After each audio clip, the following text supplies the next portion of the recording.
प्रिय दर्शक बंधु, क्या आपने कभी यह सुना है कि गुरुवार के दिन भगवान विष्णु की यह पावन व्रत कथा यदि सच्ची श्रद्धा, नियम और विश्वास के साथ सुन ली जाए तो जीवन के गहरे से गहरे दुख, दरिद्रता, मानसिक अशांति, भय, कर्ज और भाग्य के अवरोध धीरे धीरे स्वयं शांत होने लगते हैं।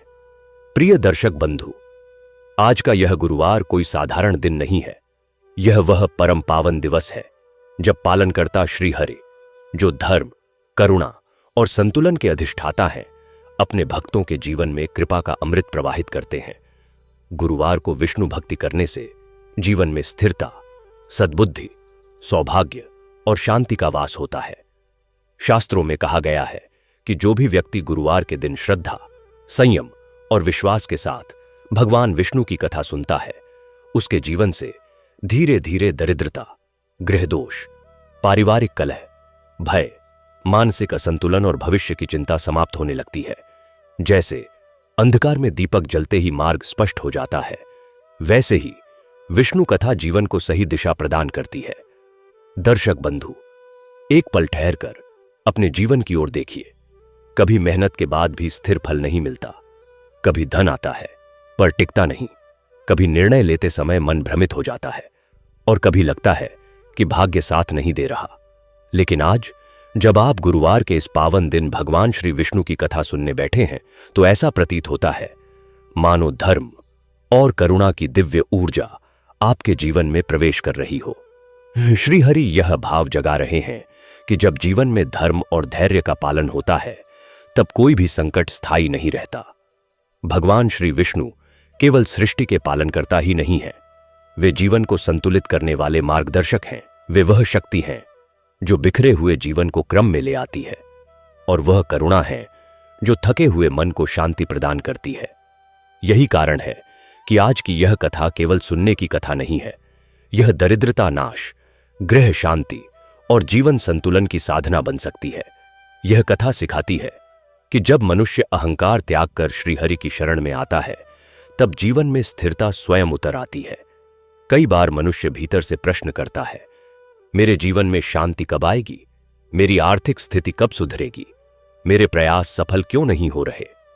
दर्शक बंधु, संभव है आज का यह गुरुवार ही इन सभी प्रश्नों का उत्तर बन जाए, क्योंकि जब भक्त की श्रद्धा और भगवान विष्णु की कृपा एक साथ जागृत होती है तब जीवन स्वयं सही मार्ग पर चलने लगता है। इसलिए केवल सुनिए मत, हर शब्द को श्रद्धा से ग्रहण कीजिए, हर भाव को हृदय में उतारिए और संकल्प लीजिए कि आप भी अपने जीवन में धर्म, धैर्य और संयम को अपनाएंगे।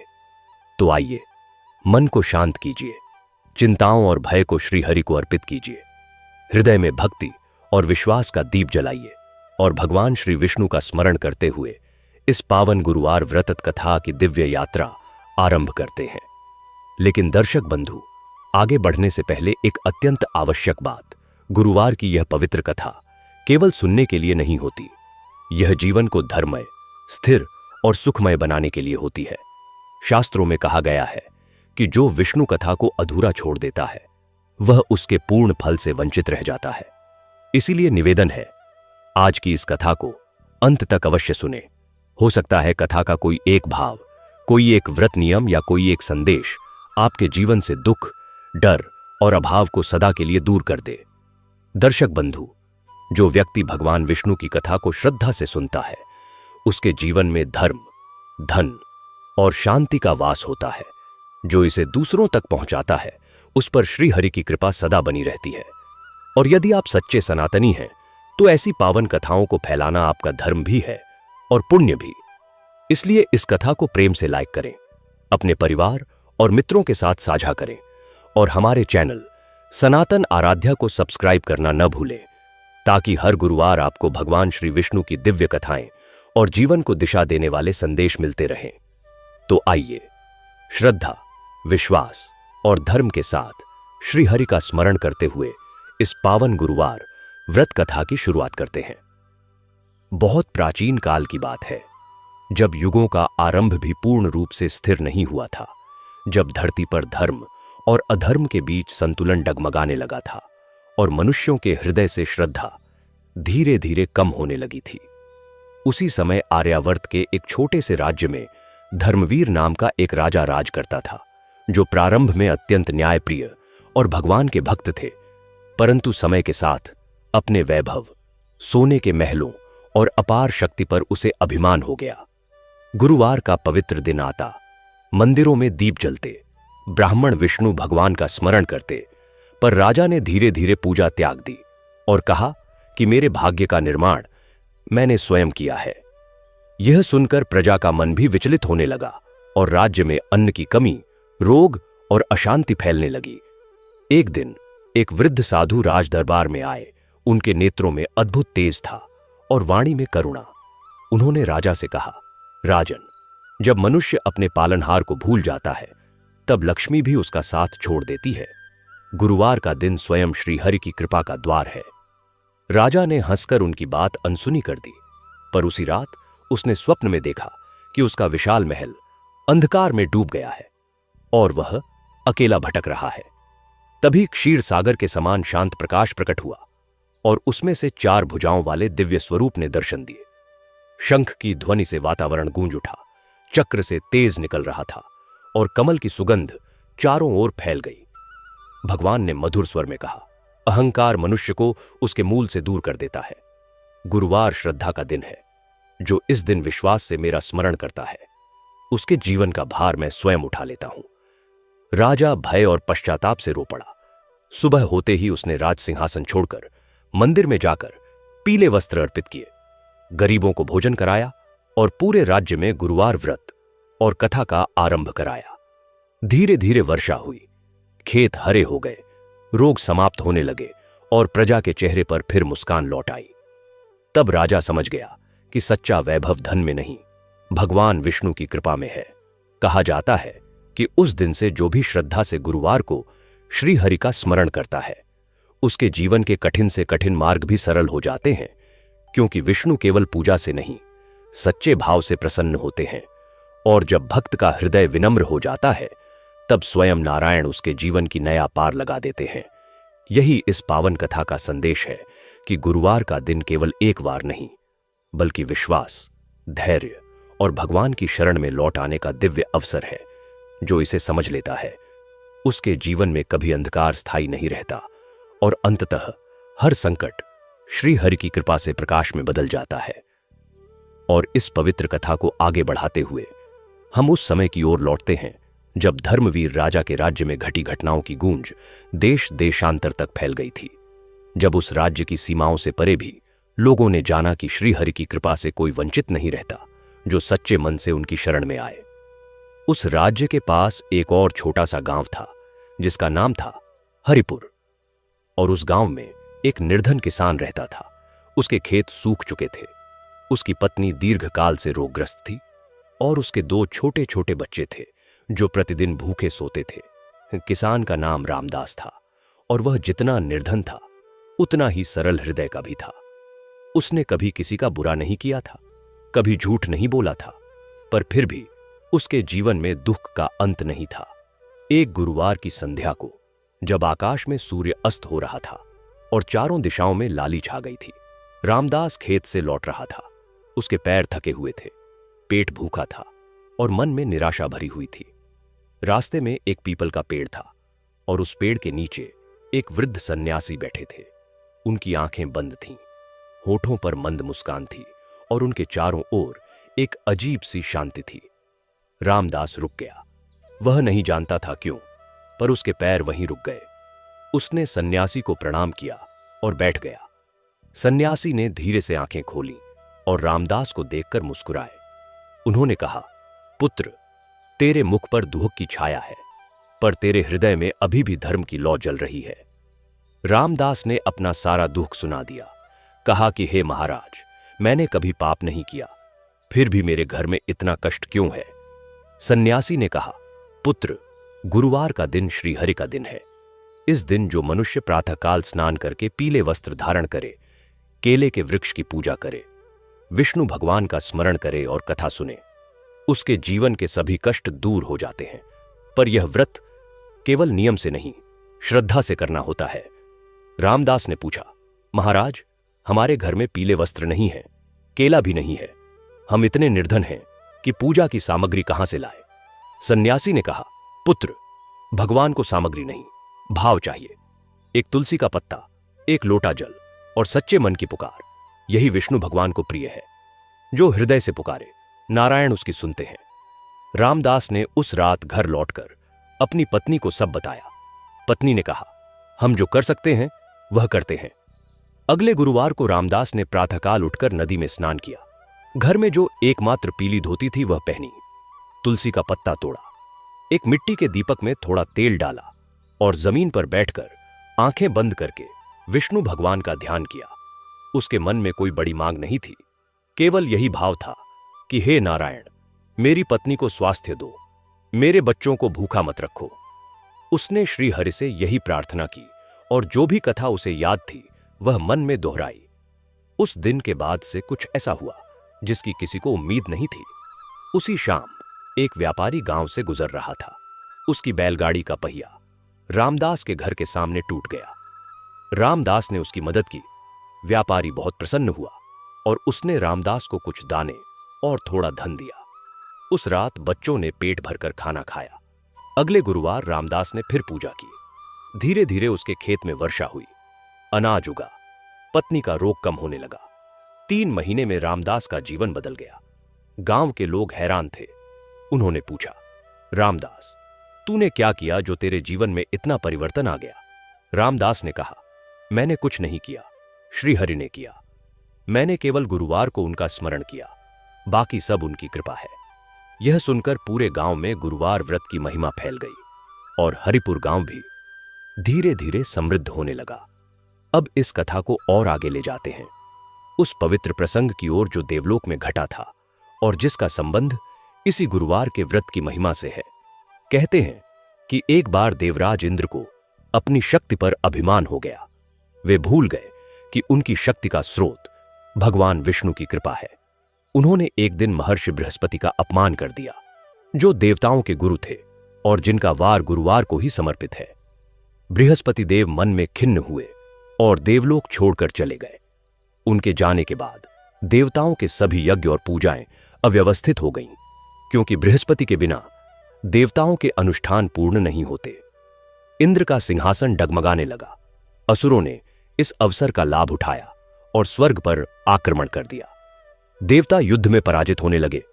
तब सभी देवता भगवान विष्णु के पास गए और उनसे सहायता मांगी। भगवान विष्णु ने कहा, देवताओं, यह संकट अभिमान से आया है। इंद्र ने गुरु का अपमान किया, यह अधर्म है। जब तक इंद्र गुरु से क्षमा नहीं मांगते और गुरुवार को विधिपूर्वक व्रत और पूजा नहीं करते, तब तक बृहस्पति लौटेंगे नहीं और देवताओं का कल्याण नहीं होगा। इंद्र को अपनी भूल समझ आई। उन्होंने भगवान विष्णु के चरणों में माथा टेका और रोते हुए कहा, प्रभु, मैंने अभिमान में अपने गुरु का अपमान किया, मुझे क्षमा करें और मार्ग दिखाए।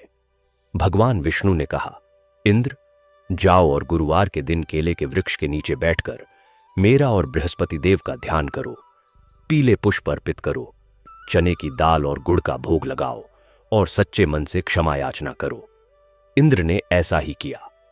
उस गुरुवार को जब सूर्योदय हुआ, इंद्र ने स्नान करके पीले वस्त्र पहने, केले के वृक्ष की पूजा की, भगवान विष्णु और गुरु बृहस्पति का स्मरण किया और रोते हुए क्षमा मांगी। उस दिन की पूजा इतनी निर्मल और भावपूर्ण थी कि बृहस्पति देव का हृदय पिघल गया। वे स्वयं इंद्र के पास आए और उन्हें क्षमा किया। देवलोक में फिर से यज्ञ और पूजाएं शुरू हुईं। देवताओं को शक्ति मिली और असुर पराजित हुए। उस दिन से देवलोक में भी गुरुवार के व्रत की महिमा स्थापित हो गई और यह परंपरा धरती पर भी उतरी। यह कथा इसीलिए कही जाती है कि गुरुवार का व्रत केवल मनुष्यों के लिए नहीं, देवताओं के लिए भी उतना ही पावन और महत्वपूर्ण है। अब इस पवित्र कथा की धारा को और आगे बढ़ाते हैं और एक और अत्यंत मार्मिक और हृदय स्पर्शी प्रसंग की ओर चलते हैं। आर्यावर्त के एक नगर में एक साहूकार रहता था। उसके पास अपार धन था, बड़ी हवेली थी, नौकर चाकर थे, पर उसके कोई संतान नहीं थी। वह और उसकी पत्नी दोनों इस बात से बहुत दुखी रहते थे। साहूकार की पत्नी प्रतिदिन मंदिर जाती, भगवान विष्णु से संतान की प्रार्थना करती, पर साहूकार स्वयं भगवान में विश्वास नहीं रखता था। वह कहता जो होना है वह हो, भगवान से मांगने से क्या मिलता है। उसकी पत्नी का नाम सावित्री था और वह अत्यंत पतिव्रता और धर्मपरायण थी। वह प्रति गुरुवार व्रत रखती, केला और चना भगवान को अर्पित करती और सच्चे मन से प्रार्थना करती। एक गुरुवार को जब सावित्री मंदिर में बैठकर भगवान की कथा सुन रही थी, उसे ऐसा अनुभव हुआ जैसे मंदिर का वातावरण अचानक बदल गया हो। दीप की लौ तेज हो गई, फूलों की खुशबू तीव्र हो गई और उसे ऐसा लगा जैसे कोई उसके पास बैठा हो।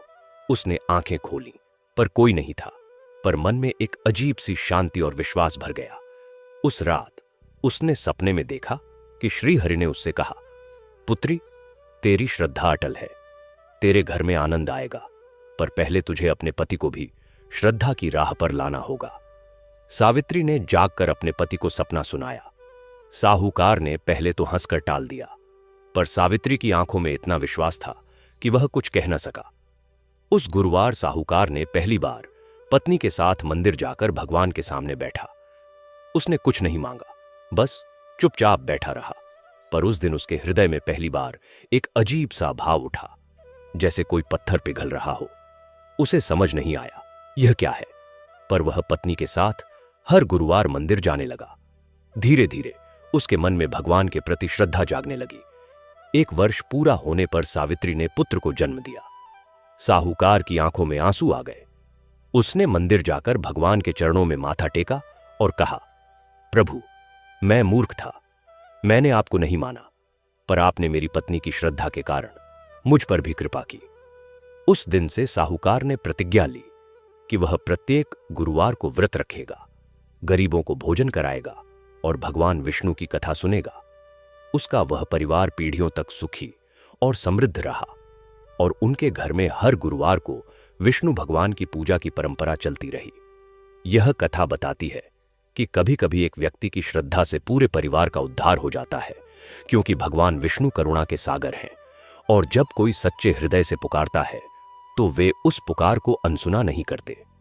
अब इस कथा की पवित्र धारा में एक और प्रसंग जोड़ते हैं जो उस राज्य के एक ब्राह्मण से जुड़ा है जिसका नाम विद्यासागर था। विद्यासागर बहुत विद्वान था। उसने वेद, उपनिषद और शास्त्र पढ़े थे। वह प्रतिदिन पूजा करता, यज्ञ करता, पर उसके मन में एक अहंकार था कि मैं सबसे बड़ा ज्ञानी हूं।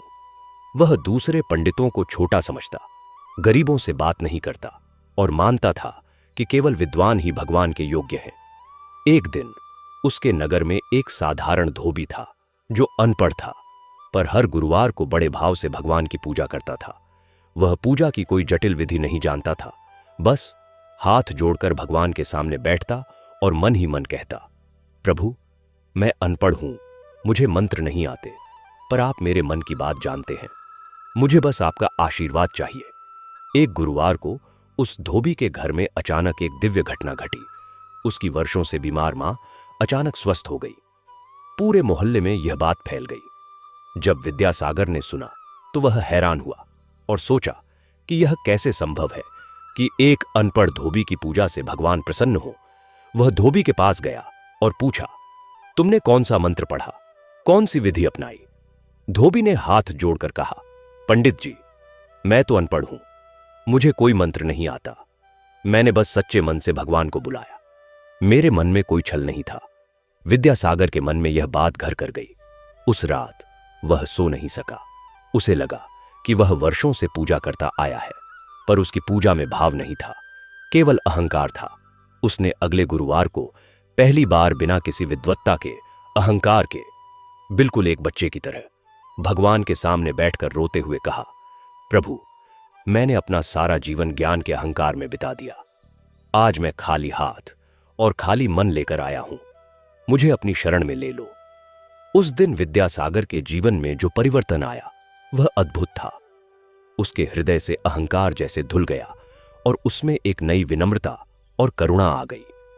उसने अपनी विद्या को अब गरीबों की सेवा में लगाया, उनके बच्चों को निःशुल्क पढ़ाया और हर गुरुवार को गांव में बैठकर भगवान विष्णु की कथा सुनाने लगा। धीरे धीरे उसकी ख्याति दूर दूर तक फैल गई, पर इस बार यह ख्याति ज्ञान के अहंकार की नहीं, भक्ति की विनम्रता की थी। लोग उसके पास आते, कथा सुनते और उनके जीवन में भी परिवर्तन होता। यह प्रसंग बताता है कि भगवान विष्णु को ज्ञान नहीं, विनम्रता प्रिय है। जो व्यक्ति अपने मन को खाली करके भगवान के सामने आता है, भगवान उसे अपनी कृपा से भर देते हैं। अब इस पावन कथा को और विस्तार देते हैं और उस प्रसंग की ओर चलते हैं जो स्वयं भगवान विष्णु ने अपने परम भक्त नारद मुनि को सुनाया था। एक बार नारद मुनि विचरण करते हुए वैकुंठ में पहुंचे। भगवान विष्णु क्षीर सागर में शेषनाग पर विराजमान थे। माता लक्ष्मी उनके चरणों की सेवा कर रही थीं। नारद मुनि ने प्रणाम किया और पूछा, प्रभु, इस संसार में मनुष्यों को इतने कष्ट क्यों होते हैं और उनसे मुक्ति का सबसे सरल मार्ग कौन सा है? भगवान विष्णु मुस्कुराए और बोले, नारद, इस जगत में मनुष्य 3 कारणों से कष्ट पाता है: अहंकार, अविश्वास और विस्मृति। जब मनुष्य यह भूल जाता है कि वह अकेला नहीं है, कि उसके पीछे एक अनंत शक्ति खड़ी है जो उसे संभाले हुए है, तब वह भटक जाता है। गुरुवार का दिन इसीलिए स्थापित किया गया कि सप्ताह में एक बार मनुष्य रुके, अपने भीतर झांके और मुझे याद करे। नारद ने पूछा, प्रभु, जो मनुष्य बहुत व्यस्त हों, जिनके पास समय न हो, जो दरिद्र हों और पूजा का सामान न खरीद सके, उनके लिए क्या मार्ग है? भगवान ने कहा, नारद, मेरे लिए सबसे बड़ी पूजा मन की पूजा है। जो व्यक्ति प्रातःकाल उठकर एक क्षण के लिए भी अपने मन में मुझे स्मरण करे और कहे कि हे नारायण, आज का दिन आपकी कृपा से शुरू हो रहा है, मैं आपका हूं, यही पूजा मुझे सर्वाधिक प्रिय है। संध्या काल में जो एक दीप जलाकर मुझे देखे और कहे कि प्रभु, इस दिन की थकान आपके चरणों में रख दी, कल फिर आपकी कृपा से उठूंगा, यह भाव मुझे शंख पूजा और यज्ञ से भी बढ़कर प्रिय है। नारद मुनि की आंखों में आंसू आ गए। उन्होंने कहा, प्रभु, आप कितने सहज हैं, कितने करुण हैं। आप ब्रह्मांड के पालनहार हैं, पर आप एक सामान्य मनुष्य की एक पल की पुकार पर ध्यान देते हैं। भगवान विष्णु ने मुस्कुराते हुए कहा, नारद, हर जीव मेरा है। जैसे एक मां अपने सोए हुए बच्चे की सांस पर ध्यान देती है, ऐसे ही मैं अपने हर भक्त की पुकार सुनता हूं। गुरुवार इसीलिए मेरा प्रिय दिन है, क्योंकि इस दिन जो भी मुझे याद करता है, मैं उसके जीवन में व्याप्त हो जाता हूं और उसके कष्टों का भार स्वयं उठा लेता हूं। नारद मुनि ने भगवान का यह संदेश लेकर सारे जगत में प्रचार किया। वे गांव-गांव, नगर-नगर घूमे और लोगों को बताया कि गुरुवार का व्रत कितना सरल और कितना फलदायी है। उनके प्रयास से लाखों लोगों ने यह व्रत अपनाया और उनके जीवन में परिवर्तन आया। अब इस कथा में एक और गहरा प्रसंग जोड़ते हैं जो एक राजकुमारी से जुड़ा है। उस राजकुमारी का नाम कमलावती था और वह धर्मवीर राजा के पड़ोसी राज्य की राजकुमारी थी।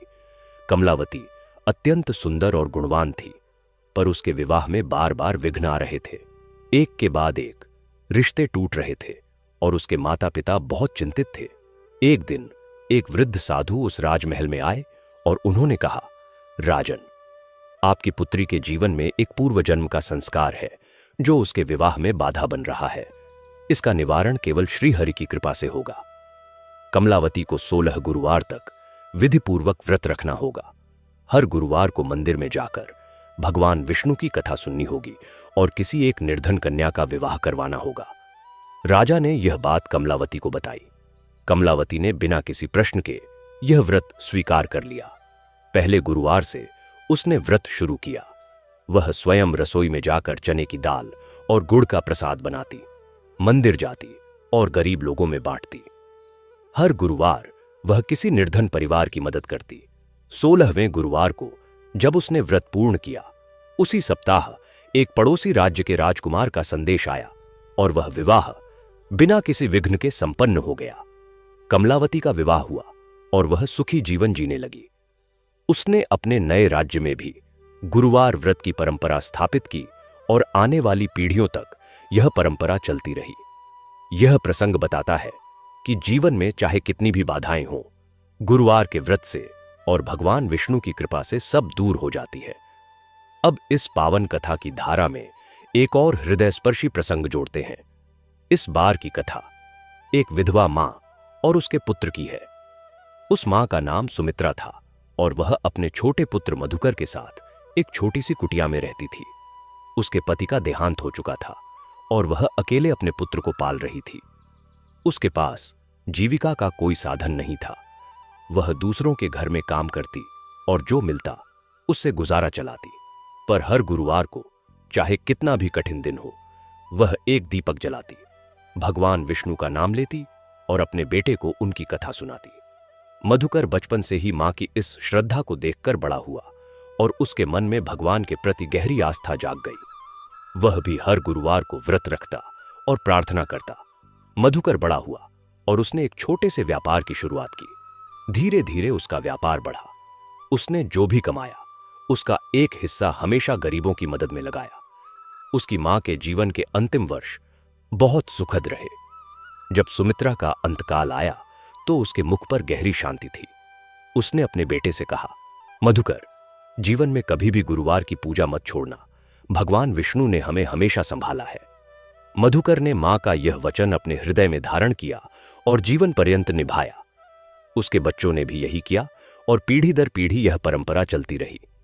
यह कथा बताती है कि मां की श्रद्धा और संस्कार बच्चों के जीवन की सबसे बड़ी विरासत होती है और भगवान विष्णु उन परिवारों पर विशेष कृपा करते हैं जहां भक्ति की परंपरा पीढ़ी दर पीढ़ी चलती हो। इस कथा को और आगे बढ़ाते हुए अब हम उस प्रसंग पर आते हैं जब धर्मवीर राजा के राज्य में एक महायज्ञ का आयोजन हुआ। राजा ने पश्चाताप के बाद से अपना जीवन पूरी तरह बदल लिया था। वे प्रतिदिन प्रातःकाल उठते, स्नान करते, पूजा करते और हर गुरुवार को विशेष रूप से भगवान विष्णु की पूजा और कथा का आयोजन करते। उनके राज्य में एक वर्ष बाद ऐसा महायज्ञ हुआ जिसमें दूर दूर से ऋषिमुनि और विद्वान आए।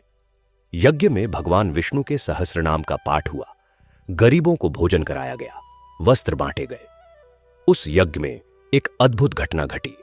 यज्ञ के अंतिम दिन, जो कि गुरुवार था, जब मुख्य आहुति दी जा रही थी, अचानक यज्ञ कुंड से एक तीव्र प्रकाश निकला और उसमें से ऐसी सुगंध आई जैसी कभी किसी ने नहीं सूंघी थी।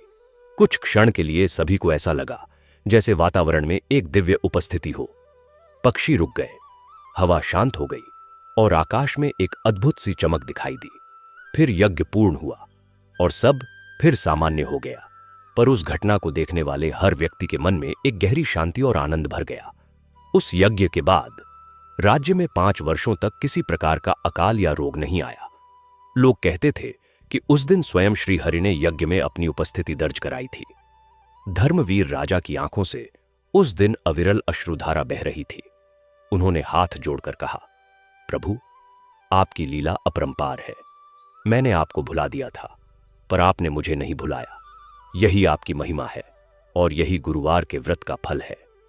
अब इस पवित्र कथा को और आगे विस्तार देते हुए एक और सुंदर प्रसंग में प्रवेश करते हैं। भगवान विष्णु की महिमा का वर्णन करते हुए इस कथा में अब उस भक्त की बात करते हैं जिसे संसार ने ठुकरा दिया था, पर भगवान ने अपना लिया। उस नगर के बाहर एक वन में एक वृद्ध भिखारी रहता था जिसे सब लोग हेय दृष्टि से देखते थे। कोई उसका नाम नहीं जानता था, लोग उसे बस बूढ़ू कहते थे। वह वर्षों से उस वन में रह रहा था, पत्ते खाता और झरने का जल पीता। पर उसके पास एक वस्तु थी, एक पुराना पत्थर जिस पर किसी ने विष्णु भगवान का चिन्ह बना दिया था। वह उस पत्थर को ही अपना भगवान मानता था। हर गुरुवार को वह उस पत्थर को धोता, उस पर फूल रखता और घंटों बैठकर भगवान से बातें करता, जैसे कोई अपने पुराने मित्र से बातें करे। वह कहता, प्रभु, आज बहुत भूख लगी थी, आपने एक आम का पेड़ दिखा दिया, धन्यवाद।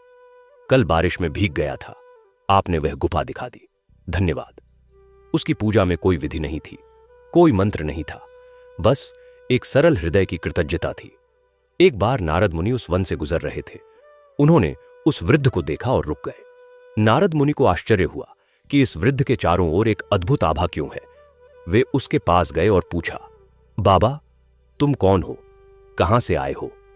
वृद्ध ने सरलता से कहा, जी, मैं तो बस यहीं का हूं।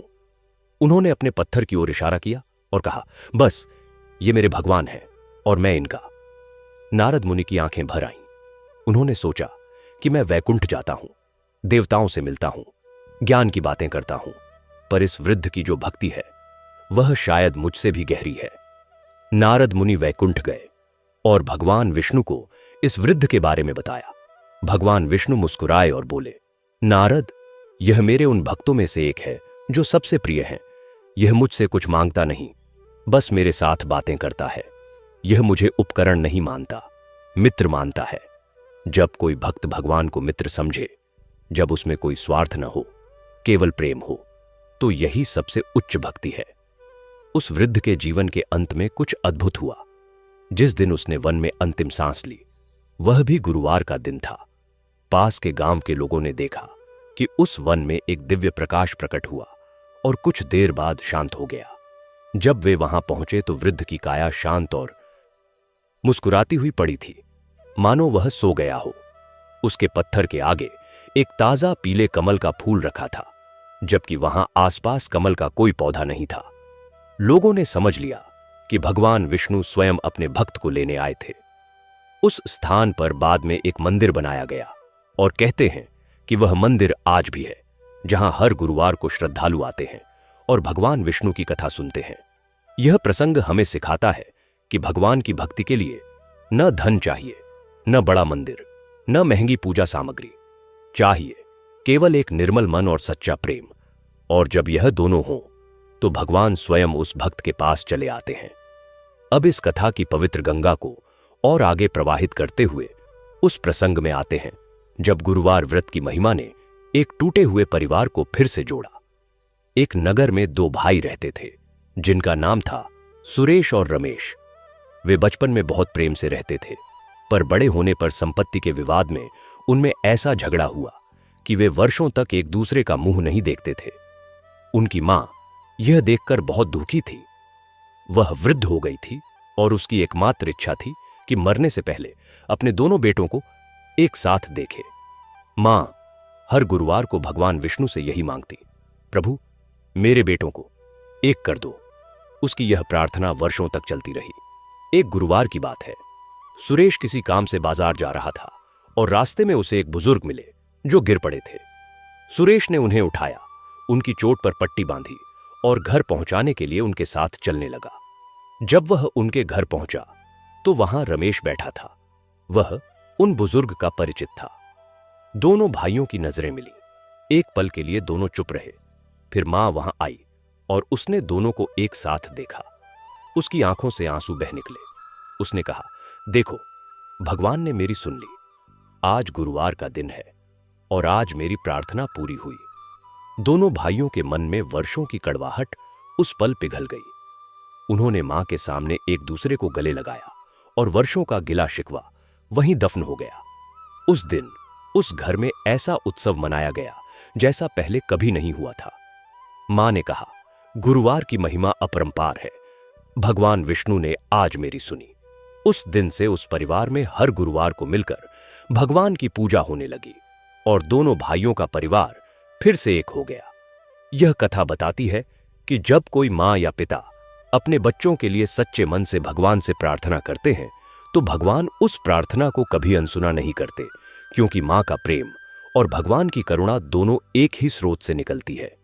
इस कथा को आगे बढ़ाते हुए अब उस रात्रि के प्रसंग में चलते हैं जब अर्षि शौनक और उनके शिष्यों ने नैमिषारण्य के वन में बैठकर महर्षि सूत जी से गुरुवार व्रत की संपूर्ण विधि और महिमा जाननी चाहिए। अर्षि शौनक ने कहा, हे सूत जी, आपने हमें अनेक व्रतों और कथाओं की महिमा सुनाई है। अब कृपया यह बताइए कि गुरुवार के व्रत का विस्तृत महात्म्य क्या है और इसे किस प्रकार करना चाहिए जिससे भगवान विष्णु अत्यंत प्रसन्न हो। सूत जी ने कहा, हे मुनिवरों, आपने अत्यंत उचित प्रश्न किया है।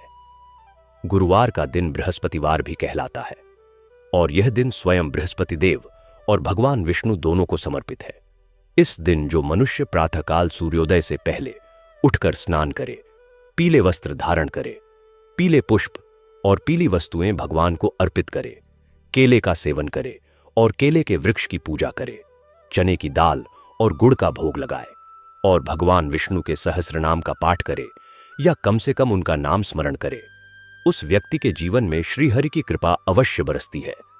सूत जी ने आगे कहा, इस व्रत में सबसे महत्वपूर्ण यह है कि व्यक्ति उस दिन किसी का भी अपमान न करे, क्रोध न करे, झूठ न बोले और किसी भी जीव को कष्ट न पहुंचाए।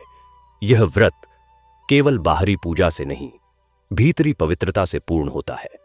जो व्यक्ति इस दिन किसी भूखे को भोजन दे, किसी प्यासे को जल दे, किसी दुखी को सांत्वना दे, वह भी उतनी ही बड़ी पूजा है जितनी मंदिर में की जाने वाली पूजा। महर्षि शौनक ने पूछा, महाराज, क्या इस व्रत का कोई विशेष फल है जो अन्य व्रतों से अलग हो? सूत जी ने कहा, हां मुनिवर, जो मनुष्य 16 गुरुवार लगातार व्रत रखे, हर बार नियम पूर्वक पूजा करे और कथा सुने, उसके जीवन में धन, स्वास्थ्य, संतान और यश, इन चारों की प्राप्ति होती है।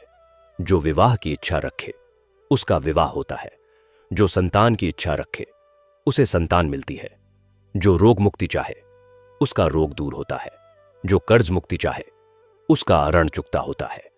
पर इन सबसे बड़ी बात यह है कि जो मनुष्य इस व्रत को बिना किसी मांग के केवल भगवान के प्रेम से करे, उसे मोक्ष की प्राप्ति होती है, और यही इस व्रत का सर्वोच्च फल है।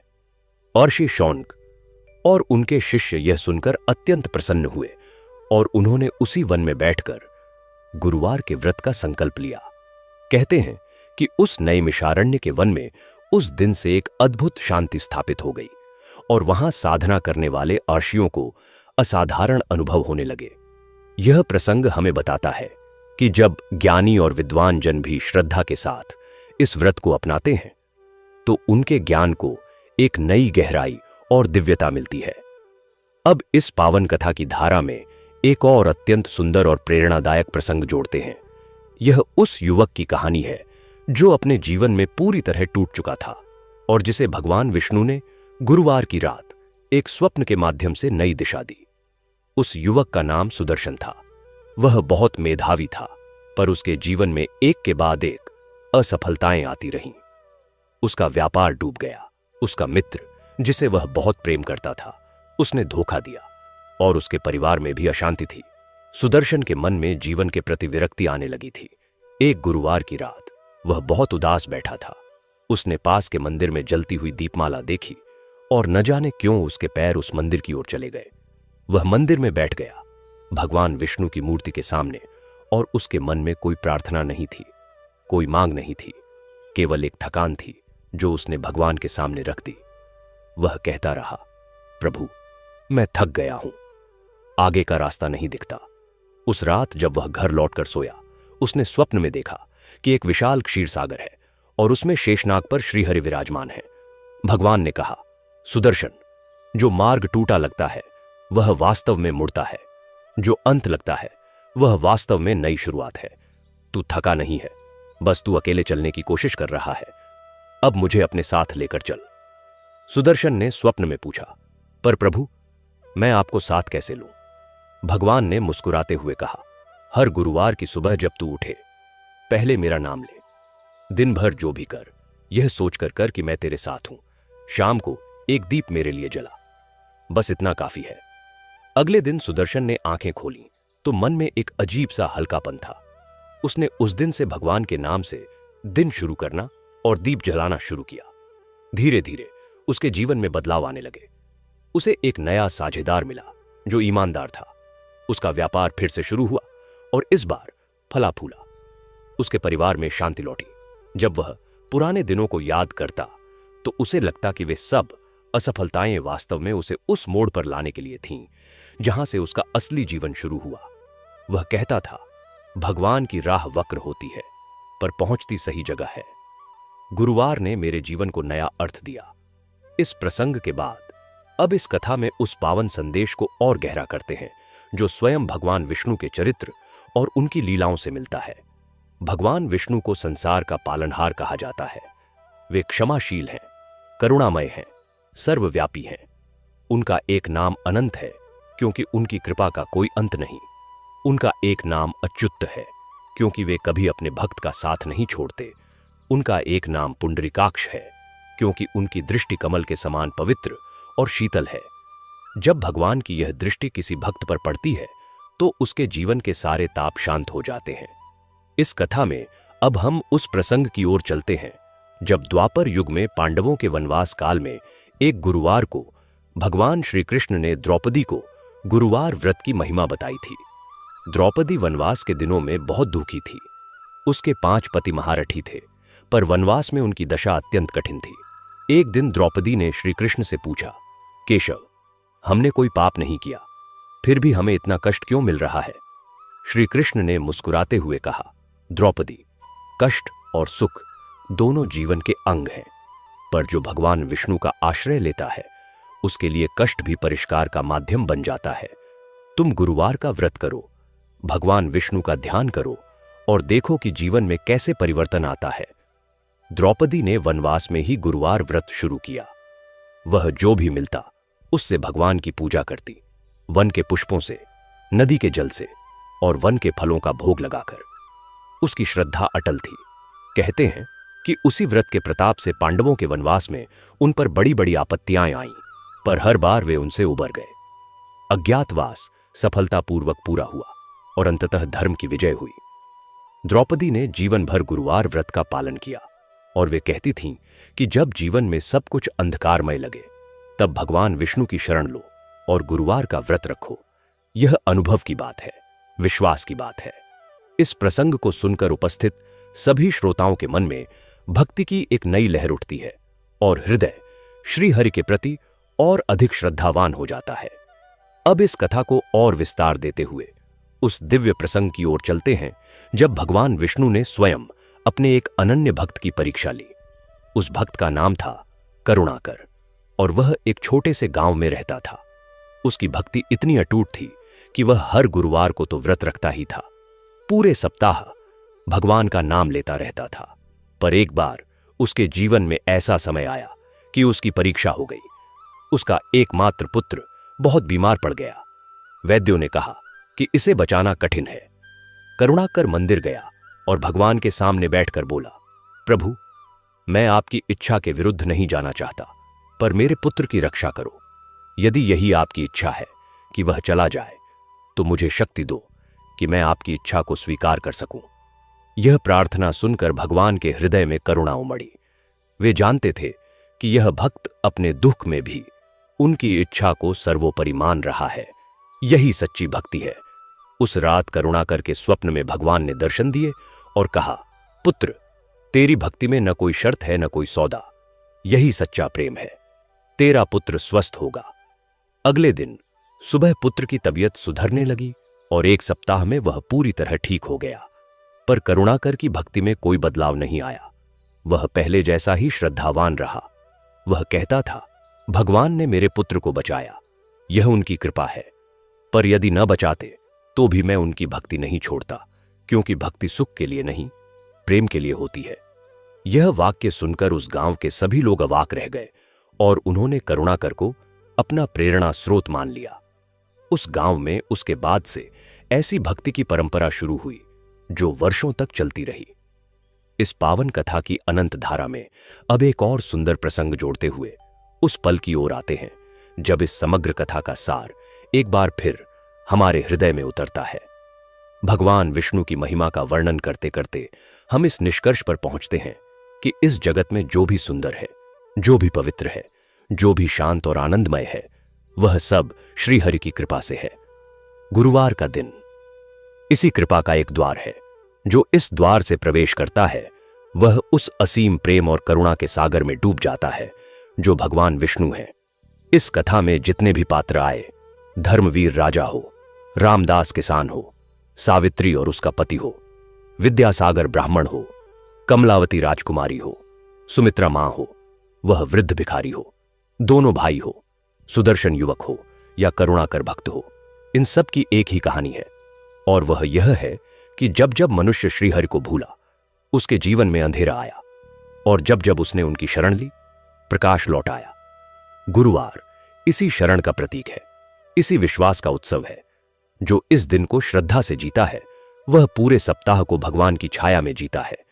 जो इस दिन एक दीप जलाता है वह अपने जीवन के अंधकार को भी प्रकाश में बदलने की दिशा में एक कदम उठाता है।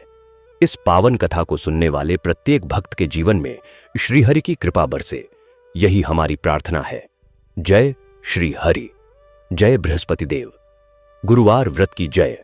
और इस कथा को आगे और विस्तार देते हुए हम उस समय में जाते हैं जब आर्यावर्त में एक और राज्य था जो अत्यंत समृद्ध था। उस राज्य का नाम था सुवर्णपुर और वहां का राजा था महाबली। महाबली शक्तिशाली था, बुद्धिमान था, पर उसके राज्य में एक अजीब सी बात थी। वहां के लोग भौतिक रूप से तो संपन्न थे, पर आत्मिक शांति से वंचित थे। धन था, पर चैन नहीं था। महल थे, पर मन में सुकून नहीं था। इसका कारण यह था कि उस राज्य में भगवान की भक्ति को कमजोरों का काम माना जाता था। वहां के लोग कहते थे कि जो शक्तिशाली है उसे किसी भगवान की जरूरत नहीं। इस सोच के कारण उस राज्य में एक अदृश्य शून्यता व्याप्त हो गई थी। एक दिन एक यात्री उस राज्य से गुजरा। वह यात्री और कोई नहीं, भगवान विष्णु के परम भक्त नारद मुनि थे। उन्होंने राज्य की इस स्थिति को देखा और राजा महाबली के पास गए। उन्होंने राजा को एक कहानी सुनाई। उन्होंने कहा, राजन, एक बार एक व्यक्ति था जिसके पास बहुत बड़ा बगीचा था। उसमें सुंदर फूल थे, पेड़ थे, फल थे, पर उसने बगीचे की जड़ों को पानी देना बंद कर दिया। ऊपर से तो बगीचा हरा भरा दिखता रहा कुछ समय तक, पर धीरे धीरे जड़ें सूखने लगीं और एक दिन पूरा बगीचा मुरझा गया। राजन, मनुष्य की आत्मा भी एक बगीचे की तरह है। भगवान की भक्ति उसकी जड़ों का पानी है। जब तक यह पानी मिलता है, जीवन हरा भरा रहता है। जब यह बंद हो जाता है, तो चाहे बाहर से कितना भी वैभव हो, भीतर से सब सूख जाता है। महाबली ने इस बात पर विचार किया। उसे लगा कि नारद जी सही कह रहे हैं। उसके राज्य में भी यही हो रहा था। धन था, पर प्रसन्नता नहीं थी। उसने नारद जी से पूछा, मुनिवर, अब क्या करूं? नारद जी ने कहा, राजन, गुरुवार का दिन आने दो। उस दिन सारे राज्य में भगवान विष्णु की पूजा और कथा का आयोजन करो। गरीबों को भोजन दो, मंदिरों में दीप जलाओ, देखो कि क्या होता है। महाबली ने ऐसा ही किया। पहले गुरुवार को पूरे राज्य में एक अजीब सा उत्सव हुआ। लोग पहले तो अनमने थे, पर धीरे धीरे जब मंदिरों में घंटियां बजीं, जब कथा के स्वर गूंजे, जब प्रसाद बंटा, तो कुछ ऐसा हुआ जो शब्दों में बताना कठिन है। लोगों के मुख पर एक अजीब सी शांति और प्रसन्नता छा गई। बच्चे मुस्कुरा रहे थे, बुजुर्ग गा रहे थे और पूरे राज्य में एक उत्सव का वातावरण था। महाबली ने यह देखा और उसके मन में पहली बार एक अजीब सा भाव उठा। उसे लगा कि जो शांति आज इस राज्य में है, वह किसी भी युद्ध विजय से नहीं आई, किसी खजाने से नहीं आई, यह केवल भगवान के नाम से आई। उस दिन महाबली ने भगवान विष्णु के मंदिर में जाकर उनके चरणों में माथा टेका और मन ही मन प्रतिज्ञा की कि वह इस राज्य में हर गुरुवार को भगवान की पूजा का आयोजन करता रहेगा। उस दिन से सुवर्णपुर बदल गया। वह राज्य न केवल धन में बल्कि आत्मिक शांति में भी समृद्ध हो गया। वहां के लोग सुखी हो गए, आपसी प्रेम बढ़ा और राज्य की ख्याति दूर दूर तक फैल गई। लोग कहते थे कि सुवर्णपुर में जाओ और वहां की शांति देखो, यह उस राज्य की सबसे बड़ी संपत्ति है। इस प्रसंग के बाद कथा की धारा में एक और मार्मिक प्रसंग आता है, जो एक अंधे भिक्षु की कहानी है। वह भिक्षु जन्म से नेत्रहीन था, पर उसके हृदय में एक अद्भुत प्रकाश था। वह हर गुरुवार को एक मंदिर के बाहर बैठता और लोगों से भगवान की कथाएं सुनता। वह देख नहीं सकता था, पर उसकी श्रवण शक्ति इतनी तेज थी कि वह हर शब्द को बहुत गहराई से सुनता और अपने मन में उतारता। एक दिन एक पंडित ने उससे पूछा, बाबा, तुम देख नहीं सकते, फिर मंदिर में क्यों आते हो? उस भिक्षु ने मुस्कुराते हुए कहा, पंडित जी, भगवान को देखना हो तो आंखें चाहिए, पर भगवान को महसूस करना हो तो हृदय चाहिए। मेरे पास हृदय है। जब यहां कथा होती है, जब भगवान का नाम लिया जाता है, तो मुझे एक ऐसा अनुभव होता है जिसे मैं बता नहीं सकता। यही मेरी आंखें हैं। पंडित निरुत्तर हो गए। उन्होंने सोचा कि यह अंधा भिक्षु वास्तव में हम सबसे अधिक देख रहा है, क्योंकि वह भगवान को अपने हृदय से देखता है। उस दिन से उस पंडित की पूजा में एक नई गहराई आई और वे केवल विधि से नहीं, भाव से भी पूजा करने लगे। यह कथा बताती है कि भगवान के दर्शन के लिए नेत्र नहीं, हृदय की जरूरत है, और जो हृदय से देखता है वह वास्तव में सबसे अधिक देखता है। इस पावन कथा की अविरल धारा को और आगे प्रवाहित करते हुए अब हम उस प्रसंग पर आते हैं जो एक मां और उसकी बेटी से जुड़ा है।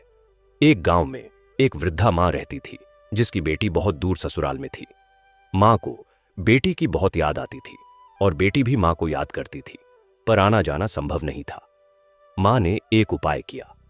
उसने सोचा कि हर गुरुवार को जब वह भगवान विष्णु की पूजा करे तो वह अपनी बेटी के लिए भी प्रार्थना करे और बेटी को पत्र लिखकर कहा कि तू भी हर गुरुवार को अपने घर में दीप जला और भगवान को याद कर।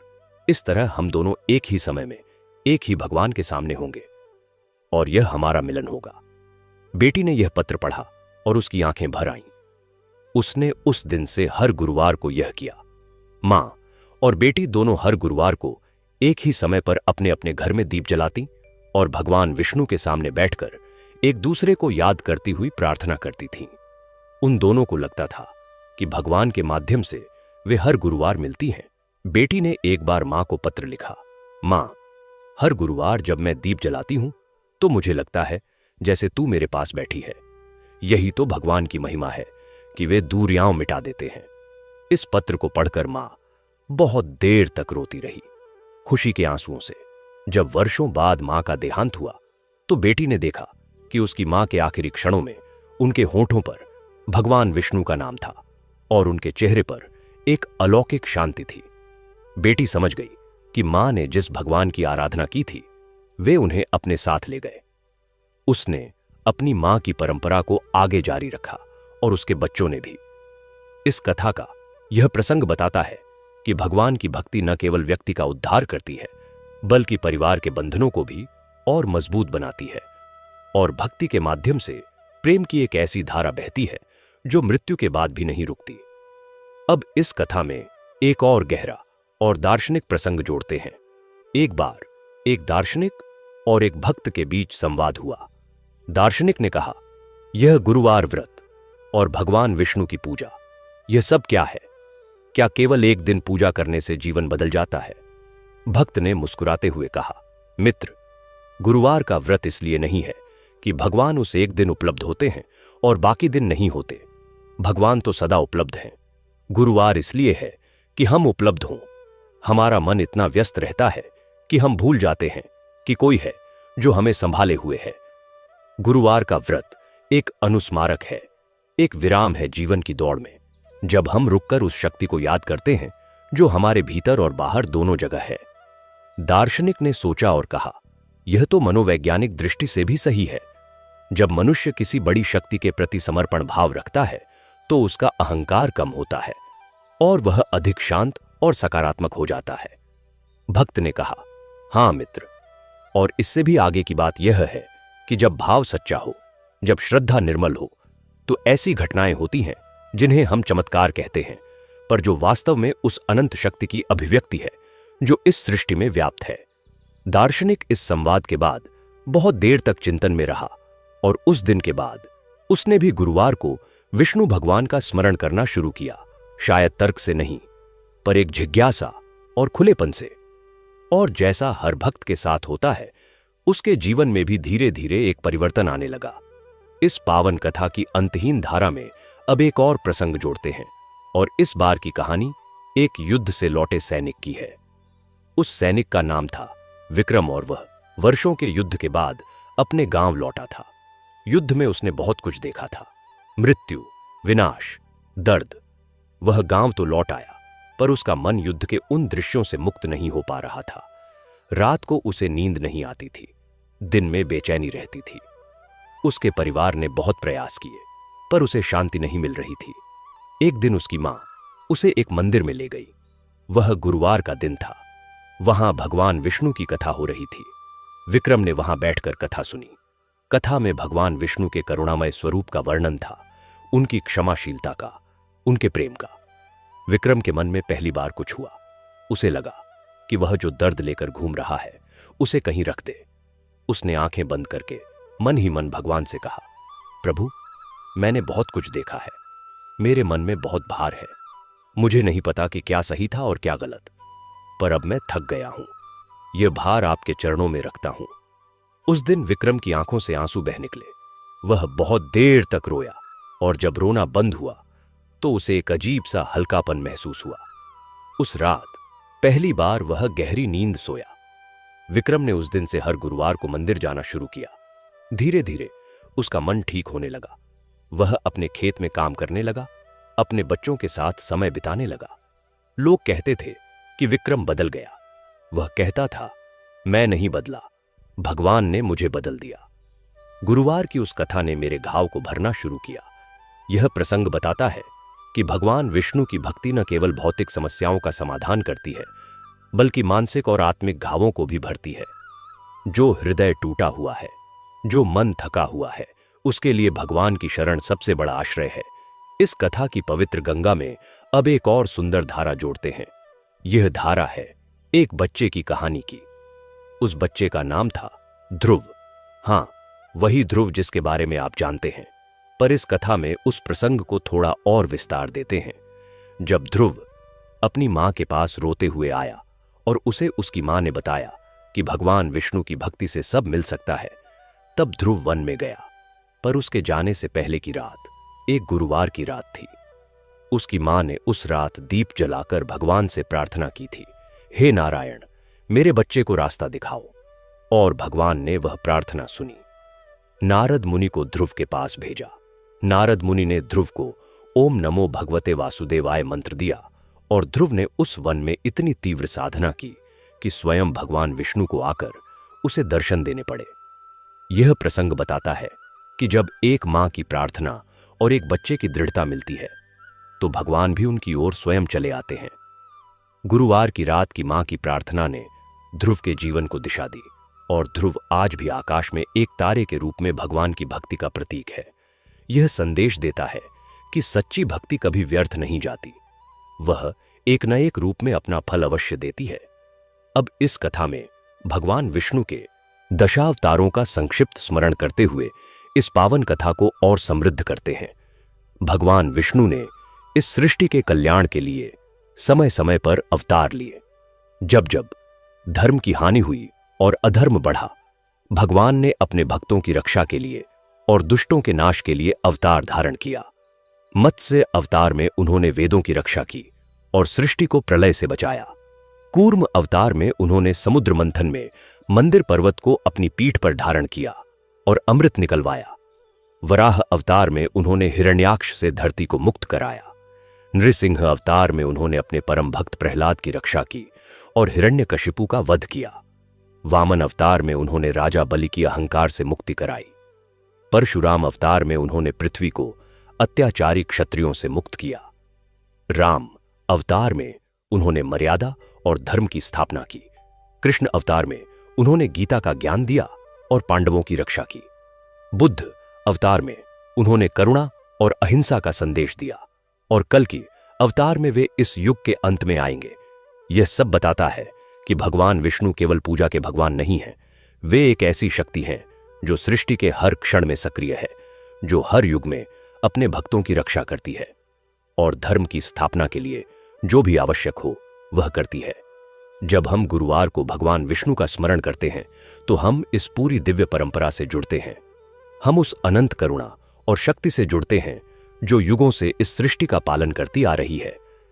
इस पावन कथा की अंतिम धारा में अब हम उस बिंदु पर आते हैं जहां यह सब समेटा जाता है।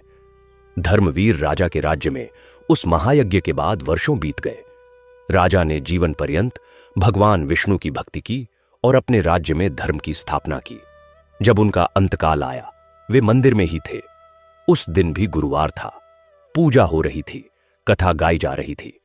राजा की आंखें बंद हो गईं और उनके चेहरे पर एक अलौकिक शांति आ गई। जब पंडित ने उनका हाथ पकड़ा तो वे जा चुके थे, पर उनके होठों पर भगवान विष्णु का नाम था। लोगों ने कहा, देखो, इस धन्य राजा को भगवान ने स्वयं बुलाया। वे गुरुवार को आए और गुरुवार को ही गए। यह भगवान विष्णु की विशेष कृपा है। उस राज्य में राजा की स्मृति में एक विशाल विष्णु मंदिर बनाया गया और हर गुरुवार को वहां इसी कथा का पाठ होता है। उस राजा की कहानी जो अभिमान से पतित हुआ और श्रद्धा से उत्थित हुआ। यह मंदिर आज भी है और यह कथा आज भी उतनी ही प्रासंगिक है।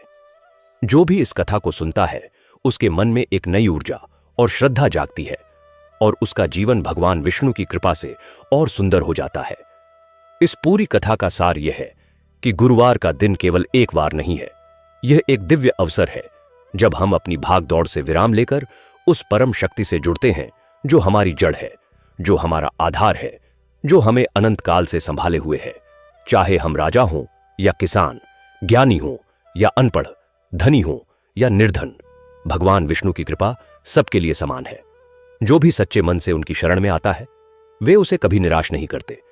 गुरुवार का यह व्रत, यह कथा, यह पूजा, यह सब उस प्रेम का उत्सव है जो भगवान और उनके भक्त के बीच है, जो अनादिकाल से चला आ रहा है और जो अनंत काल तक चलता रहेगा। जय श्री हरि, जय बृहस्पति देव, श्री विष्णु सहस्रनाम की जय, गुरुवार व्रत की जय। इस पावन कथा को सुनने वाले प्रत्येक भक्त पर भगवान विष्णु की कृपा सदा बनी रहे, उनके जीवन में सुख, शांति, स्वास्थ्य और समृद्धि हो और उनका प्रत्येक गुरुवार भगवान की कृपा से आलोकित हो। यही इस कथा की पूर्णाहुति में हमारी हार्दिक प्रार्थना है। उस मंदिर की घंटियां जब भी गुरुवार को बजती थीं, तो उनकी ध्वनि पूरे नगर में फैल जाती थी और लोग जो भी काम कर रहे होते वे एक पल के लिए रुक जाते और उस ध्वनि को सुनकर उनके मन में एक अजीब सी शांति उतर आती थी। उस मंदिर के पास एक पुराना पीपल का वृक्ष था जिसकी जड़ें इतनी गहरी थीं कि लोग कहते थे यह वृक्ष उतना ही पुराना है जितना यह मंदिर। उस वृक्ष के नीचे एक पत्थर की चौकी थी और उस चौकी पर हर गुरुवार को एक दीपक जलाया जाता था। कहते हैं कि एक बार उस दीपक को जलाने वाला बुजुर्ग पुजारी बहुत बीमार पड़ गया और उस गुरुवार कोई उस दीपक को जलाने नहीं आया। शाम होने लगी, अंधेरा छाने लगा और वह चौकी सूनी पड़ी रही। तब उस मंदिर के पास रहने वाली एक छोटी सी बच्ची, जिसकी आयु 7 वर्ष से अधिक नहीं थी, वह दौड़ती हुई अपने घर से एक दीपक लेकर आई और उसने अपने छोटे छोटे हाथों से उस चौकी पर दीपक रखा और माचिस जलाने की कोशिश की। कई बार माचिस बुझ गई। हवा चल रही थी पर वह बच्ची रुकी नहीं। उसने अपने छोटे छोटे हाथों से हवा को रोका और आखिरकार दीपक जल उठा। उस दीपक की लौ जब जली तो आसपास के लोगों ने देखा कि उस लौ में एक अजीब सा स्थिरता थी जो हवा के होते हुए भी नहीं बुझी। वह बच्ची दीपक जलाकर हाथ जोड़कर खड़ी हो गई और उसके मुख से केवल इतना निकला, भगवान जी, आपका दीपक जल गया। उस रात जब पुजारी की तबीयत और बिगड़ रही थी, तब अचानक उसे ऐसा लगा जैसे किसी ने उसके माथे पर हाथ रखा हो। एक ठंडक और शांति उसके पूरे शरीर में फैल गई और अगले दिन सुबह वह इतना स्वस्थ था जैसे कोई बीमारी थी ही नहीं। उसने जब यह बात गांव वालों को बताई और जब किसी ने उस बच्ची का जिक्र किया कि उसने दीपक जलाया था, तो पुजारी की आंखें भर आईं। उसने उस बच्ची को बुलाया और उसके सिर पर हाथ रखकर कहा, बेटा, तूने जो किया वह पूजा की सबसे बड़ी विधि थी। तुझे किसी ने नहीं कहा, तू खुद आई। तूने हवा से लड़कर दीपक जलाया। यही भक्ति है। उस दिन से उस बच्ची की मां ने उसे हर गुरुवार को वह दीपक जलाने की जिम्मेदारी सौंप दी और वह बच्ची जीवन भर उस दीपक को जलाती रही। बड़ी होकर भी, मां बनकर भी, दादी बनकर भी वह उस चौकी पर गुरुवार का दीपक जलाती रही और कहती थी कि यह दीपक मेरा नहीं है, यह भगवान का है, मैं तो बस इसे जलाने का माध्यम हूं। उस नगर में वर्षों बाद भी लोग उस बच्ची की कहानी सुनाते थे और कहते थे कि जब भगवान का कोई काम अधूरा रहने वाला हो तो वे किसी न किसी को भेज देते हैं उसे पूरा करने के लिए, क्योंकि भगवान विष्णु अपने भक्तों के माध्यम से ही इस संसार में अपनी लीला रचते हैं। उसी नगर से कुछ कोस दूर एक वन था जहां एक आश्रम था। उस आश्रम में एक महर्षि रहते थे जिनका नाम था अगस्त्य। महर्षि अगस्त्य वर्षों से साधना कर रहे थे और उन्होंने बहुत ज्ञान प्राप्त किया था, पर उनके मन में एक प्रश्न था जो उन्हें बहुत समय से परेशान कर रहा था। वह प्रश्न यह था कि इस संसार में जो मनुष्य सबसे अधिक कष्ट में हो, जिनके पास न भोजन हो, न वस्त्र, न छाया, जो भगवान को याद करने का समय भी न निकाल सकते हो, उनका क्या होगा? क्या भगवान केवल उन्हीं की सुनते हैं जो व्रत रख सकते हो, पूजा कर सकते हो? एक गुरुवार की संध्या को महर्षि इसी विचार में डूबे हुए थे कि उनके आश्रम में एक अतिथि आए। वे अतिथि एक साधारण वृद्ध पुरुष के वेश में थे। उनके वस्त्र सादे थे, पर उनके नेत्रों में एक अद्भुत दीप्ति थी। महर्षि ने उन्हें आसन दिया और पूछा, महाशय, आप कहां से आए हैं? उस वृद्ध ने कहा, आर्षवर, मैं बहुत दूर से आया हूं और बहुत थका हूं। क्या आप मुझे एक लोटा जल दे सकते हैं? महर्षि ने जल दिया। उस वृद्ध ने जल पिया और जैसे ही उन्होंने लोटा वापस किया, महर्षि के हाथ से वह लोटा गिर पड़ा, क्योंकि उन्होंने देखा कि उस वृद्ध के हाथ में एक पल के लिए शंख का आभास हुआ। वह क्षण इतना तीव्र था कि महर्षि अवाक रह गए। उन्होंने नेत्र बंद करके ध्यान किया और जब खोला तो वह वृद्ध मुस्कुरा रहे थे। महर्षि समझ गए। उन्होंने तत्काल साष्टांग प्रणाम किया और कहा, प्रभु, आप स्वयं आए हैं, मुझे क्षमा करें, मैं पहचान नहीं सका। वह वृद्ध रूप अदृश्य हो गया और वहां एक दिव्य प्रकाश फैल गया। उस प्रकाश में से भगवान विष्णु का स्वर आया, अगस्त्य, तुम्हारे मन में जो प्रश्न था उसका उत्तर यह है कि मैं उस मनुष्य के पास भी जाता हूं जो मुझे याद नहीं कर सकता, जो इतना थका हुआ है कि उसके पास एक पल का समय नहीं है। मैं उसके पास एक प्यासे की तरह जाता हूं और जब वह मुझे जल देता है, जब वह मुझे एक रोटी देता है, जब वह किसी दुखी को देखकर उसके लिए एक पल के लिए भी हृदय में करुणा अनुभव करता है, तब मैं उसकी पूजा स्वीकार करता हूं। मेरी सबसे बड़ी पूजा यह है कि मनुष्य मेरी सृष्टि में मेरे स्वरूप को देखे। जो भूखा है वह मेरा स्वरूप है, जो प्यासा है वह मेरा स्वरूप है, जो दुखी है वह मेरा स्वरूप है, जो उनकी सेवा करता है वह मेरी पूजा करता है। महर्षि अगस्त्य की आंखों से आंसू बह निकले। उन्होंने कहा, प्रभु, आपने मेरा सबसे बड़ा संशय दूर किया। अब मैं समझ गया कि आपकी भक्ति केवल मंदिर में नहीं होती, यह जीवन में होती है, हर पल में होती है, हर व्यक्ति में होती है। उस दिन के बाद महर्षि अगस्त्य ने अपने आश्रम का नियम बदल दिया। पहले वे केवल साधना करते थे, अब वे हर गुरुवार को आसपास के गांवों में जाते, गरीबों की मदद करते, बीमारों की सेवा करते और लोगों को भगवान विष्णु की कथा सुनाते। उनका आश्रम एक केंद्र बन गया जहां से प्रेम और सेवा की धारा चारों दिशाओं में बहती थी और उनके शिष्यों ने इस परंपरा को आगे बढ़ाया और वह परंपरा युगों तक चलती रही। उसी काल में उस राज्य के एक कोने में एक ऐसी घटना घटी जो बहुत कम लोगों को पता थी, पर जो अत्यंत महत्वपूर्ण थी। एक छोटे से गांव में एक कुम्हार रहता था। वह मिट्टी के बर्तन बनाता था और उसी से अपना जीवन चलाता था। उसके हाथ हमेशा मिट्टी से सने रहते थे। वह पढ़ा लिखा नहीं था, शास्त्र नहीं जानता था, पर उसे एक बात पता थी कि जब वह मिट्टी को हाथों में लेकर बर्तन बनाता है तो उसे ऐसा लगता है जैसे भगवान ने भी इसी तरह इस सृष्टि को बनाया होगा। वह जब भी बर्तन बनाता मन ही मन भगवान का नाम लेता रहता। उसका मानना था कि जो बर्तन वह बनाता है वह भगवान की सृष्टि की नकल है और इसलिए इसे बनाते समय भगवान का स्मरण करना चाहिए। हर गुरुवार को वह एक विशेष बर्तन बनाता जिसे वह बेचता नहीं था। उस बर्तन में वह जल भरकर पास के मंदिर में रख देता था ताकि भक्त उस जल से पूजा कर सके। यह उसकी सेवा थी, यह उसकी पूजा थी। एक दिन उस गांव में एक बड़ा व्यापारी आया जो बहुत धनी था और वह विभिन्न प्रकार के महंगे पूजा के बर्तन बेचता था। उसने उस कुम्हार की मिट्टी के साधारण बर्तन देखे और मन में हंसा। उसने सोचा कि यह मिट्टी के बर्तन भला मंदिर में क्या काम के। उसने कुम्हार से कहा, अरे भाई, तेरे ये मिट्टी के बर्तन क्या भगवान को अर्पित करेगा? सोने चांदी के बर्तन होने चाहिए भगवान के लिए। कुम्हार ने शांति से कहा, भाई साहब, जब भगवान ने इस सृष्टि को बनाया तो उन्होंने भी मिट्टी का ही उपयोग किया। मनुष्य का शरीर मिट्टी से बना है। मेरे ये बर्तन भी उसी मिट्टी से बने हैं जो भगवान ने बनाई है। मेरे मन में भाव है, इसलिए यह भगवान को प्रिय है।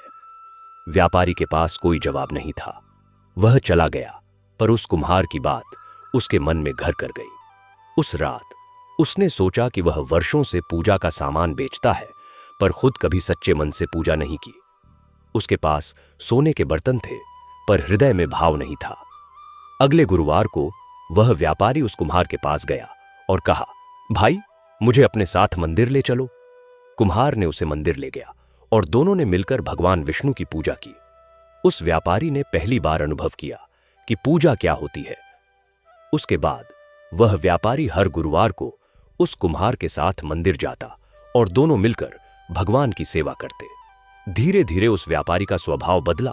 उसका व्यापार तो था ही, पर अब वह अपने धन का उपयोग गरीबों की मदद में भी करने लगा। उसने कहा, इस कुम्हार ने मुझे वह दिखाया जो वर्षों की संपत्ति नहीं दिखा सकी।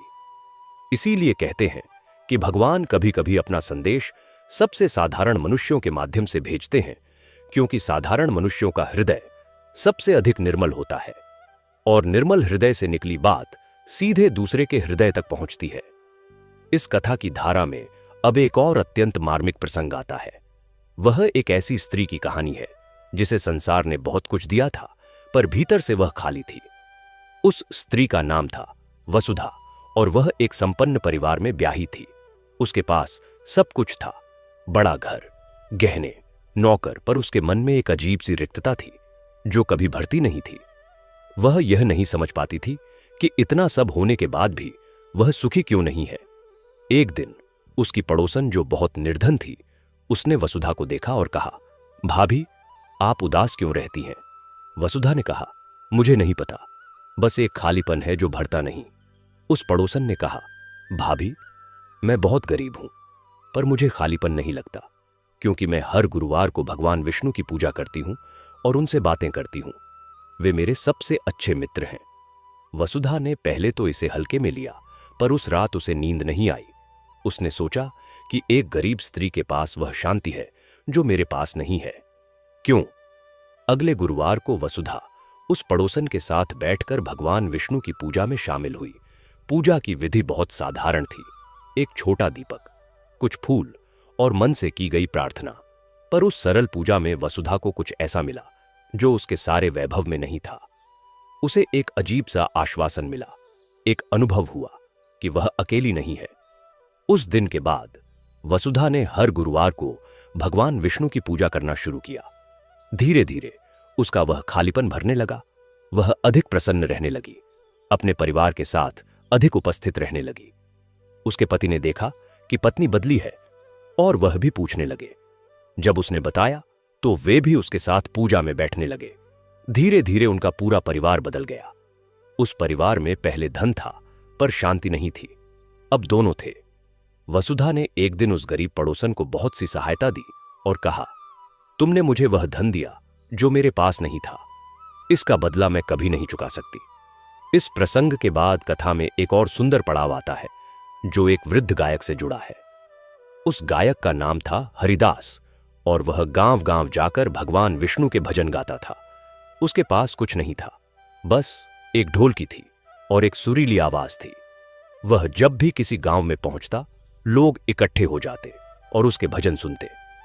हरिदास को गाने का सबसे अधिक आनंद गुरुवार को आता था, क्योंकि उसका मानना था कि गुरुवार को गाया भजन सीधे भगवान के कानों तक पहुंचता है। एक गुरुवार को वह एक बड़े नगर में पहुंचा। वहां बहुत शोरगुल था, व्यापार था, लोग व्यस्त थे। किसी ने उसकी ओर ध्यान नहीं दिया। वह एक चौराहे पर बैठ गया और अपनी ढोलकी बजाने लगा और भजन गाने लगा। पहले तो कोई नहीं रुका, पर जब उसकी आवाज की लहरें हवा में फैली तो धीरे धीरे 1, 2, फिर 5, फिर 10 लोग रुकने लगे। जब तक भजन समाप्त हुआ, तब तक सैकड़ों लोग उसके आसपास खड़े थे और बहुत से लोगों की आंखें भर आई थीं। उस नगर के एक बड़े सेठ ने भी वह भजन सुना। वह भजन सुनते सुनते उसकी आंखों से आंसू बह निकले और वह नहीं समझ सका कि क्यों। जब भजन समाप्त हुआ तो सेठ हरिदास के पास गया और बोला, बाबा, आपके भजन ने आज मेरे भीतर कुछ जगा दिया जो वर्षों से सोया हुआ था। हरिदास ने कहा, सेठ जी, यह मेरा भजन नहीं था, यह भगवान विष्णु का स्मरण था। जब कोई सच्चे मन से उनका गुणगान करता है तो वे स्वयं उस गीत में प्रकट हो जाते हैं और जो सुनता है उसके भीतर भी वे प्रकट होते हैं। आज गुरुवार का दिन है, यह उनका दिन है। सेठ ने हरिदास को अपने घर बुलाया और उस रात अपने सारे परिवार को उनके भजन सुनाए। उस रात उस घर में एक उत्सव था जो पहले कभी नहीं हुआ था। उस दिन के बाद सेठ ने हरिदास को अपने नगर में रहने की व्यवस्था की और हर गुरुवार को उसके भजन और कथा का आयोजन होने लगा। धीरे धीरे वह नगर भी बदलने लगा। लोगों का आपसी व्यवहार बेहतर हुआ, झगड़े कम हुए और एक आत्मीयता का वातावरण बना। यह सब एक वृद्ध गायक के सच्चे भजन से हुआ, जिसके पास धन नहीं था पर भाव था, और भगवान के पास उस भाव का मोल सबसे अधिक है। इस पावन कथा में अब उस समय की बात करते हैं जब एक राजकुमार अपनी सारी सेना और वैभव खोकर एकदम अकेला हो गया था। उस राजकुमार का नाम था जयवर्धन और वह एक युद्ध में पराजित होकर वन में भटक रहा था। उसके पास न खाना था, न पानी, न कोई साथी। वह इतना थका हुआ था कि एक वृक्ष के नीचे गिर पड़ा। उसे लगा कि अब उसका अंत निकट है। उस अवस्था में उसके मन में बचपन की एक स्मृति आई। उसकी मां जब वह छोटा था तो हर गुरुवार को उसे भगवान विष्णु की कथा सुनाती थी और कहती थी, बेटा, जब भी जीवन में सबसे कठिन घड़ी आए, बस एक बार श्रीहरि को पुकारो। वे सुनते हैं। राजकुमार ने उस वन में, उस वृक्ष के नीचे अपने टूटे हुए हृदय से पुकारा, श्रीहरि, अब तो केवल आप ही हैं। और अद्भुत बात यह हुई कि उसी समय उस वन में एक झरने का स्वर सुनाई दिया जो पहले नहीं था। राजकुमार उठा और उस स्वर की दिशा में चला। झरने पर पहुंचकर उसने जल पिया और उसे नई शक्ति मिली। झरने के पास एक गुफा थी जिसमें कुछ वनवासी रहते थे। उन्होंने राजकुमार को देखा और आश्रय दिया, भोजन दिया। उन वनवासियों में से एक वृद्ध था जो भगवान विष्णु का परम भक्त था। उसने राजकुमार की कहानी सुनी और कहा, राजकुमार, जो हुआ वह भगवान की इच्छा थी। अब जो होगा वह भी भगवान की इच्छा से होगा, पर पहले तुम्हें अपना अहंकार छोड़ना होगा कि तुम राजकुमार हो। यहां वन में सब बराबर हैं। राजकुमार ने उस वृद्ध की बात मानी और कुछ महीने उस वन में रहकर उस वृद्ध के साथ भगवान विष्णु की भक्ति में समय बिताया। हर गुरुवार को वे मिलकर भगवान की पूजा करते और कथा सुनते। धीरे धीरे राजकुमार बदल गया। उसका अहंकार, जो उसे एक राजकुमार होने का था, वह समाप्त हो गया। उसके मन में विनम्रता आई, करुणा आई। जब वह उस वन से बाहर निकला और फिर से अपना राज्य प्राप्त करने की कोशिश की, तो इस बार उसने एक अलग तरीके से राज किया। उसने न्याय किया, प्रजा की सेवा की और हर गुरुवार को अपने राज्य में भगवान विष्णु की कथा का आयोजन कराया। वह कहता था कि मुझे वन में जो खोना हुआ वह मेरे जीवन की सबसे बड़ी कमाई थी, क्योंकि वहां मैंने अपना अहंकार खोया और भगवान को पाया। उस राज्य में उसके बाद बहुत वर्षों तक सुख और शांति रही और लोग कहते थे कि यह उस राजकुमार के वन में किए गए गुरुवार व्रत का प्रताप है।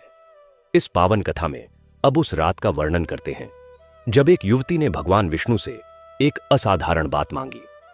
वह युवती अत्यंत सुंदर थी, पर उसका विवाह एक ऐसे परिवार में हुआ था जहां बहुत कलह था। सास ससुर के बीच, देवर नंद के बीच हर दिन झगड़ा होता था और वह युवती इस सब में बहुत दुखी थी। उसने हर गुरुवार व्रत रखना शुरू किया और भगवान विष्णु से यह मांगा, प्रभु, मुझे इस परिवार से मुक्ति नहीं चाहिए। मुझे शक्ति दो कि मैं इस परिवार को जोड़ सकूं। यह मांग सुनकर स्वयं भगवान विष्णु आश्चर्यचकित हुए। अधिकतर लोग समस्याओं से मुक्ति मांगते हैं, पर इस युवती ने समस्याओं का सामना करने की शक्ति मांगी। भगवान ने उसे वह शक्ति दी। धीरे धीरे वह युवती अपने व्यवहार से, अपनी मधुरता से, अपने धैर्य से उस परिवार को बदलने लगी। जब कोई झगड़ता तो वह शांत रहती, जब कोई कड़वी बात कहता तो वह मीठी बात से जवाब देती, जब कोई उदास होता तो वह उसके पास जाकर बैठ जाती। धीरे धीरे उस परिवार में एक परिवर्तन आने लगा जिसे सब देख सकते थे पर समझ नहीं सकते थे। एक दिन उसकी सास ने उसके पास बैठकर कहा, बहू, तू इस परिवार की दवा है। पहले यहां हर दिन झगड़ा होता था, अब शांति है। यह तेरे कारण है। युवती ने कहा, मां, यह मेरे कारण नहीं, भगवान विष्णु की कृपा से है। उन्होंने मुझे शक्ति दी। उस दिन से उस परिवार में भी गुरुवार की पूजा शुरू हो गई और वह परिवार एक आदर्श परिवार बन गया जिसे देखकर पड़ोसी भी प्रेरणा लेते। इस कथा में अब उस समुद्र तट के प्रसंग में जाते हैं जहां एक मछुआरा रहता था। उसका नाम था गंगादास और वह रोज समुद्र में जाकर मछलियां पकड़ता था। उसका जीवन अत्यंत कठिन था। समुद्र की लहरें कब तूफान में बदल जाएं, कोई नहीं जानता था। गंगादास को हर बार समुद्र में जाते समय डर लगता था, पर उसने एक नियम बना लिया था कि हर गुरुवार को समुद्र में जाने से पहले वह किनारे पर बैठकर भगवान विष्णु का स्मरण करेगा। वह जानता था कि भगवान विष्णु क्षीर सागर में रहते हैं, इसलिए वह समुद्र को देखकर मन ही मन कहता, प्रभु, यह आपका घर है। मैं आपके घर में जाकर अपना जीवन चलाता हूं, मेरी रक्षा करना। यह उसकी पूजा थी। एक बार एक भयंकर तूफान आया। सारी नावें किनारे पर थीं, पर गंगादास की नाव समुद्र में थी, क्योंकि उसे पता नहीं था कि तूफान आने वाला है। तूफान में उसकी नाव डगमगाने लगी। उसने आंखें बंद करके भगवान विष्णु को पुकारा। उसे ऐसा लगा जैसे किसी ने उसकी नाव को थाम लिया हो। लहरें तो चल रही थीं, पर उसकी नाव एक अजीब सी स्थिरता से चलती रही और वह सुरक्षित किनारे पर पहुंच गया। जबकि उस तूफान में दो अन्य नावें टूट गई थीं। गंगादास जब किनारे पर उतरा तो उसने जमीन पर माथा टेका और रोने लगा। उसने कहा, प्रभु, आपने आज मुझे बचाया। उस दिन से गांव में यह बात फैल गई कि गंगादास की रक्षा स्वयं विष्णु भगवान ने की। उस समुद्र तट के गांव में उसके बाद से हर गुरुवार को सब मछुआरे मिलकर भगवान विष्णु की पूजा करने लगे और समुद्र में जाने से पहले उनका आशीर्वाद लेने लगे। उस गांव में मछुआरों की नावें उसके बाद बहुत कम डूबीं और लोग कहते थे कि यह भगवान विष्णु की कृपा है जो उस गांव पर बरस रही है, क्योंकि वहां के लोग उनका सम्मान करते हैं। इस पावन कथा की अनंत धारा में एक और अत्यंत सुंदर प्रसंग जुड़ता है। यह उस बच्चे की कहानी है जो बीमार था और जिसे वैद्यों ने जवाब दे दिया था। उस बच्चे की मां रात दिन उसके पास बैठी रहती थी। एक रात जब वह बहुत रो रही थी तो उसकी बगल में एक वृद्धा थी जिसने कहा, बेटी, रोने से कुछ नहीं होगा, जो भगवान की इच्छा है वह होगा। पर अगर तू चाहती है कि भगवान तेरी सुने तो अगले गुरुवार को व्रत रख और सच्चे मन से भगवान विष्णु से मांग। मां ने वैसा ही किया। उस गुरुवार की सुबह उसने भूखे रहकर, पानी पीकर, भगवान के सामने बैठकर केवल यही कहा, प्रभु, यह बच्चा आपका है। यदि आप चाहें तो ठीक करें, यदि न चाहें तो मुझे शक्ति दें। यह प्रार्थना इतनी सरल और इतनी सच्ची थी कि उस कमरे में जहां बच्चा लेटा था वहां एक अजीब सी ठंडक आ गई। मां ने उस ठंडक को महसूस किया और उसका मन शांत हो गया। उस रात बच्चे की बुखार कम हो गई। अगले दिन और कम हुई। एक सप्ताह में वह बच्चा उठकर खेलने लगा। वैद्य भी हैरान थे। मां ने उस दिन भगवान को प्रणाम किया और कहा, प्रभु, आपने सुना। उस बच्चे ने जब बड़े होकर यह कहानी सुनी तो उसने भी जीवन भर गुरुवार का व्रत रखा और वह कहता था कि मेरा जीवन भगवान विष्णु की कृपा का प्रमाण है। इस कथा की पवित्र गंगा में अब उस प्रसंग को जोड़ते हैं जब एक नगर में अकाल पड़ा और उस अकाल से नगर को केवल एक वृद्धा की भक्ति ने बचाया। उस नगर में वर्षों से वर्षा नहीं हुई थी। खेत सूख गए थे, नदियां सूख गई थीं, लोग दूर दूर से पानी लाते थे। राजा ने यज्ञ कराए, ब्राह्मणों ने पूजाएं की, पर वर्षा नहीं हुई। उस नगर में एक कोने में एक वृद्धा रहती थी जो हर गुरुवार को एक मिट्टी के पात्र में जो भी जल बचाती वह भगवान विष्णु के लिए रखती और कहती, प्रभु, आप इस जल से तृप्त हों और फिर हमें वर्षा दें। यह वृद्धा बहुत साधारण थी। उसे कोई शास्त्र नहीं आता था, पर उसकी भक्ति निर्मल। यह कथा यहीं पर समाप्त होती है। तो प्रिय दर्शन बंधु, यह कथा आपको कैसी लगी कमेंट में जरूर बताएं और हमारे चैनल सनातन आराध्या को सब्सक्राइब करना ना भूलें। धन्यवाद।